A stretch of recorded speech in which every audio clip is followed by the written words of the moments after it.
In the heart of Germany, towering over the Rhine River, stands a cathedral so massive and intricate it feels less like a building and more like a city of stone, reaching for the heavens. This is the Cologne Cathedral, or as locals call it, the Kölner Dom, one of the tallest churches ever built, and a monument that took over 600 years to finish. With twin spires soaring nearly 515 feet into the air, this Gothic masterpiece dominates the Cologne skyline. When construction began in 1248, it was meant to be not just a church, but a symbol of divine ambition, a physical bridge between earth and heaven. Today it draws millions of visitors each year, not only for its staggering size, but for the mysteries and legends that echo through its dark stone corridors. I'm James, but online I go by Andrade. I travel sometimes in person, sometimes through research, deep dives like this, to the world's most iconic and enigmatic landmarks. While I sketch them live, this one in watercolor, we explore not just their architecture and history, but also their hidden symbols and stranger stories. Today, as I paint the Cologne Cathedral, we'll uncover how this towering giant survived wars, bombings, and centuries of halted construction, why it became a pilgrimage site for sacred relics, and the esoteric geometry and legends hidden within its design. Because beyond its sheer size, the Cologne Cathedral carries a weight of mystery and spiritual gravity that's kept it the beating heart of Cologne for nearly 800 years. The Cologne Cathedral story begins not just with faith, but with relics and ambition.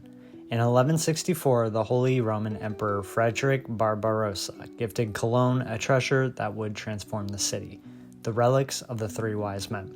The Magi, who according to the Gospel of Matthew, followed the star to Bethlehem. Suddenly, Cologne wasn't just another city in Germany. It became a major pilgrimage destination, drawing worshippers and wealth from across Europe. To house these relics, the city needed a sanctuary worthy of its new spiritual status, something that would rival the greatest churches in Christendom. Construction of the new cathedral began in 1248, spearheaded by Archbishop Conrad von Hochstaden. The plan, a high Gothic masterpiece, inspired by the soaring cathedrals of France, like Aime and Chartres, but even more ambitious. Its scale was unprecedented in Germany, a massive Latin cross floor plan, an interior designed to flood with colored light, and two towers that would eventually scrape the clouds. The builders weren't just chasing grandeur. The cathedral's soaring proportions and intricate details were a way to physically embody heaven on earth. Every line, every arch, every stained glass window was meant to pull the faithful upward, visually and spiritually, toward the divine. But ambition came with a price. The project dragged on for centuries, stalling completely in the 16th century. For hundreds of years, the incomplete cathedral stood as a colossal, roofless shell, a silent reminder of dreams deferred. It wouldn't be fully completed until 1880, over 6 centuries after it began, a record even by medieval standards. For centuries, Cologne lived with a half-built dream. By the mid-16th century, work on the cathedral had nearly stopped. Funding dried up, Gothic architecture had fallen out of style, and the unfinished structure loomed over the city like a stone skeleton. Its choir complete, but its massive nave and towers little more than a construction shell. For over 300 years, the cathedral stood in limbo. Locals called it the eternal construction site. Wooden cranes and scaffolding became permanent features of the skyline. Some even began to see the unfinished building as symbolic, a monument to human ambition halted by the march of time. But the dream never died. In the 19th century, amid a wave of romanticism and national pride, the people of Cologne, backed by the newly formed German Empire, decided to finally finish the cathedral. Construction resumed in 1842 using the original medieval plans, which had been carefully preserved for centuries. By 1880, over 600 years after the first stone was laid, Cologne Cathedral was finally complete, with its twin spires reaching 515 feet, making it the tallest building in the world at the time. Its completion wasn't just a feat of architecture, it became a national symbol, uniting old medieval Cologne with a rising modern Germany. Crowds gathered to see its spires pierce the clouds, a testament to endurance, faith, and the sheer persistence of human vision. Step inside the Cologne Cathedral, and the first thing you feel isn't just awe, its scale. The nave stretches almost 500 feet in length and soars to a ceiling over 140 feet high. The columns rise like a forest of stone, each rib and arch pulling your gaze upward until you lose sense of where the architecture ends and the heavens begin. Then the light hits. The cathedral houses some of the largest and most intricate stained glass windows in Europe, including a 65-foot tall choir window that bathes the sanctuary in jewel-toned blues, reds, and golds. Even on cloudy days, the interior glows softly, the colors pooling on the stone floors like patches of liquid light. At the center of this glow sits the cathedral's greatest treasure, the Shrine of the Three Kings. This gilded reliquary, said to hold the bones of the Magi, glitters under its own halo of candles and gold leaf, drawing pilgrims from around the world for nearly 8 centuries. For many visitors, this shrine is the cathedral's beating heart, the reason it exists at all. The space feels alive with contrasts, the silence beneath the towering vaults, the faint echo of footsteps, the occasional roll of the cathedral's massive bells, including St. Peter's bell, one of the heaviest swinging bells in the world. The scent of incense, old wood, and cool limestone lingers in the air. Whether you're a believer or not, standing here feels like entering another realm where light, sound, and history all converge into a single sacred experience. Beyond its staggering size, the Cologne Cathedral is loaded with symbols and treasures that give it meaning far beyond its walls. At the center is the Shrine of the Three Kings, a gilded, jewel-encrusted reliquary said to hold the remains of the Magi. For medieval pilgrims, this shrine wasn't just sacred, it was a guaranteed miracle magnet, a reason to cross continents just to glimpse it. Even today, it's considered one of the most important Christian relics in Europe. The exterior is just as rich with meaning. The cathedral's facade bristles with over 1,500 statues depicting saints, apostles, prophets, and angels. These aren't just decoration, they're a visual catechism, a way to teach the faithful who couldn't read. And above the main portal, the figures of Christ, Mary, and the 12 apostles serve as a reminder that this building isn't just for Cologne, but a symbol of Christianity's endurance across time. Even the twin spires hold symbolic weight. Rising over 500 feet, they were designed as beacons of faith, visible for miles along the Rhine. In a medieval world without skyscrapers, they signal not just the power of the church, but the idea that this was a place where heaven touched earth. For Cologne itself, the cathedral became its soul and shield.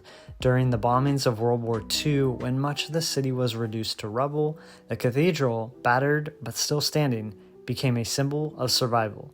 For locals, it's more than just a landmark, it's proof that Cologne's spirit can't be erased, no matter what history throws at it. Cologne Cathedral isn't just massive, it's a feat of precise geometry and Gothic engineering that pushed the limits of its time. The entire floor plan is built as a Latin cross, a common design for Gothic churches, but Cologne stretches it to the extremes, nearly 500 feet long, with a nave so tall it feels like standing in the ribcage of a giant. The pointed arches and ribbed vaults don't just look beautiful, they funnel the building's weight down into clustered columns, allowing the walls to be thinner and filled with glass instead of solid stone. The twin spires, which give the cathedral its iconic silhouette, rise 515 feet, each supported by a forest of flying buttresses.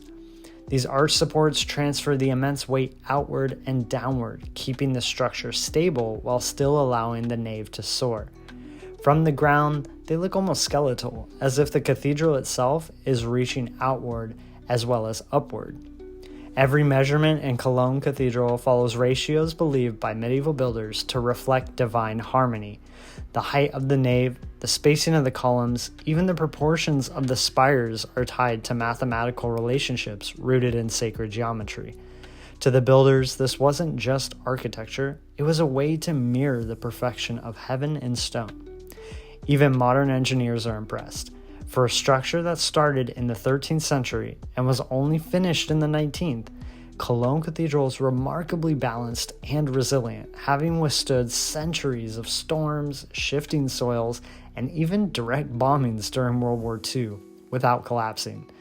It's as if the geometry itself, as much as the stone, keeps it alive. For all its beauty, Cologne Cathedral has long been surrounded by whispers of mystery and hidden power, a sense that it's more than just a place of worship.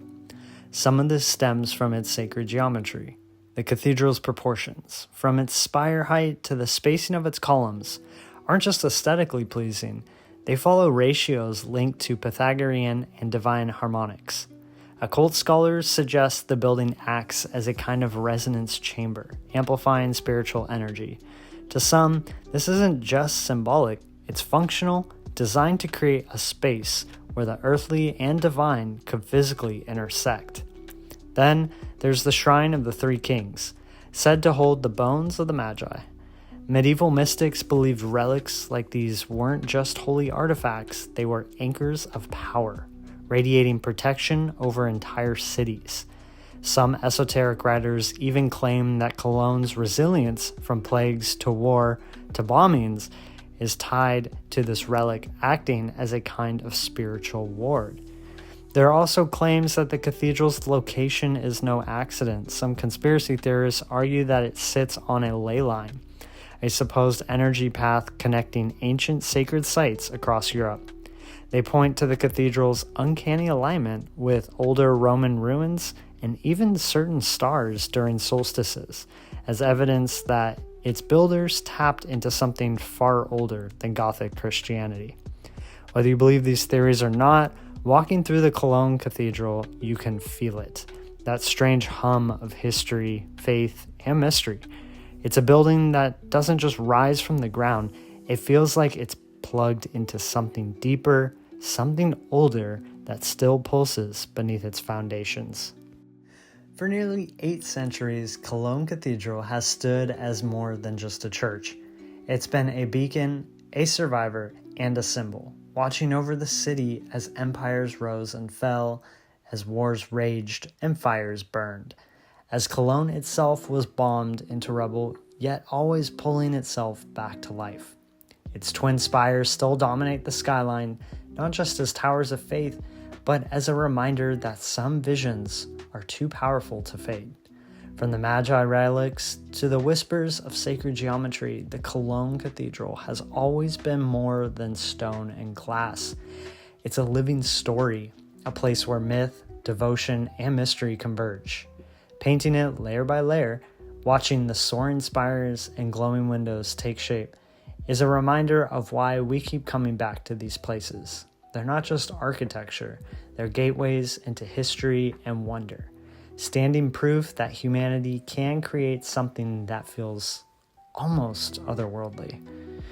If you want to join me as we explore more of the world's greatest cathedrals and monuments, sketching them live while diving into their hidden stories, histories, and even their stranger, more esoteric sides, make sure to subscribe so you don't miss the next sketch and story episode. Turn on the bell so YouTube actually notifies you when we're live, and like this video so more people who love art, history, and mystery can find it.